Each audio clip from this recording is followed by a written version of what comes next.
We're turning now to our coverage of the situation across the Middle East and the Canadian government response. As we mentioned earlier, Global Affairs has issued travel advisories for several countries throughout the region, telling Canadians to avoid all travel to those areas. Travel expert Barry Choi is joining me now with more. Barry, good morning to you. What should travelers know if they have already booked a trip to the region? Few things like you mentioned, the travel advisory is something obviously a lot of Canadians are going to be concerned about. We know there's an ongoing crisis there. Some countries are more affected than others. I would say if you're going to be traveling to the region anytime soon, it really depends. If you're traveling the next few days, obviously pay attention to what your airlines are saying.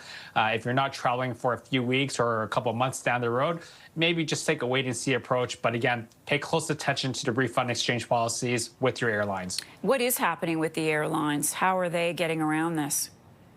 Well, getting around is a bit of a bit of a doozy right now. I did notice that a few airlines based in the Middle East, Emirates, have already said that they're starting to fly a few specific routes. I did not see the Dubai to Toronto route back up, but I did see a lot of the European flights, Dubai to Europe, going back. So that's going to create a little bit of congestion, obviously. A lot of Canadians travel from India to Canada via Dubai. So all those other routes are now going to be full, which will obviously cost you more. And certain airlines are better than others at getting you back. It's a very fluid situation, as many people can understand.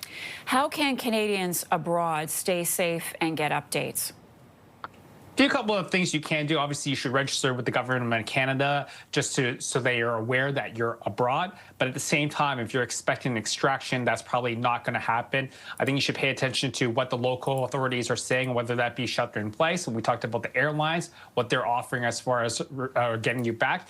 I think it is fair to say an airline like Air Canada, this is a unique situation. If you just look at a week ago what happened to Mexico, they're going to try their best efforts to get Canadians back as soon as it's safe to do so. So pay attention to what they're offering. Such a good point, Barry. We are not extracting people right now in this zone.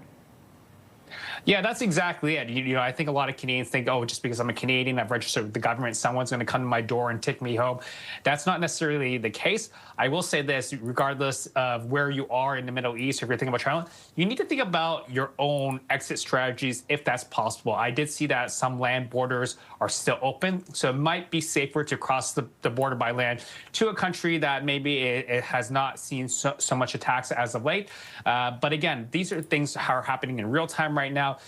Depending on where you are, it might be safe to just stand by and see what happens. Barry, thanks for all that. Really appreciate your time with us today. Such an important angle to this whole story.